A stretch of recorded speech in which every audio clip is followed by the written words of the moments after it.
right, it's day 308. Today didn't even do anything, if I'm being honest. I just took a break from it, took a step back, wanted to reset before we do anything, and just spend some time away, honestly, from thinking about it and trying to work on it, just because sometimes I feel like you get so deep in a problem and you overlook simple solutions. So I feel like there's power in taking a step back and just not even thinking about it. So that's what I did today. At least that's the benefit of what I did today. Obviously, there's some work, but at the same time, it's like I didn't want to send an email today because our list is probably super overwhelmed with our emails.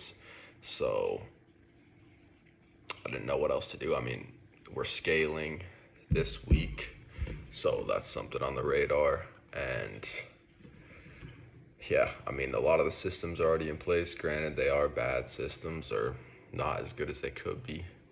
So need to refine that, but it's not like that's something you just sit up in your high tower and just like build the system and build the emails and everything that goes along with it. It's a constant process of reiteration and testing and failing and then finally finding some success. So that's how it works, at least in my experience, especially when you have little to no experience or you don't have experience doing big numbers or consistent growth.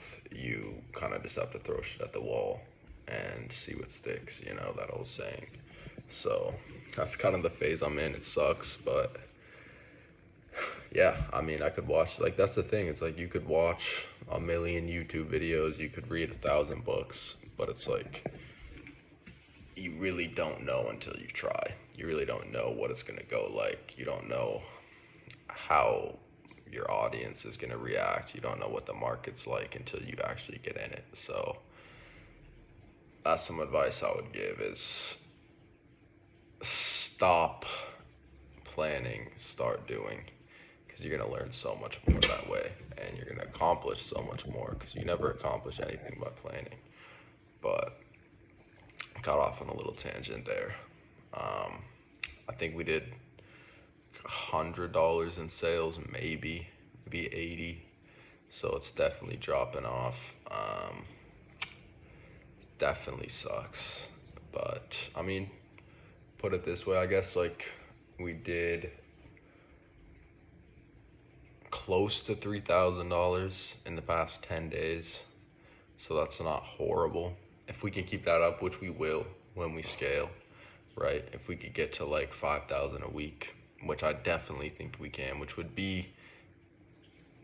that would be consistent with our current numbers, but it would also be really bad at the scale we're sending and at the amount of leads we have. It's just not that good. But on the bright side, like 5,000 a week is good money, especially for the work that I'm doing, and it's fulfilling. So there's that. But yeah, I mean, it's an ever-long process. I'll probably be working on this business until the summer, or well into the summer, maybe for the entire fucking year. We'll see. Definitely has a lot of potential, but great things don't happen overnight. They happen over many years. Not even 1 year. Like, the biggest downfall, I think, of young people, especially in entrepreneurship, is their grasp of time and how much is a lot of time. Because, like, I read a quote that was like, you have like a great business to see like its full potential, not even to like realize the full potential, but to see if it's worth it, or to see like, yeah, if it's worth it. It takes like, I think like 5 to 8 years. So you really only have like 5 or 6 of those in you. You know what I mean? As an entrepreneur, you have 5 or 6 business sprints like that, and young people think in terms of like 3 months or a month, and that's the reason a lot of people fail, is because they switch and they pivot and they don't stick with one thing continuously and stick with the failure and learn and grow and persevere, because that shit sucks. But eventually it will be good, and eventually it will pay off. So that's where I'm at. And yeah, that's really it for me today. I'll see you all tomorrow.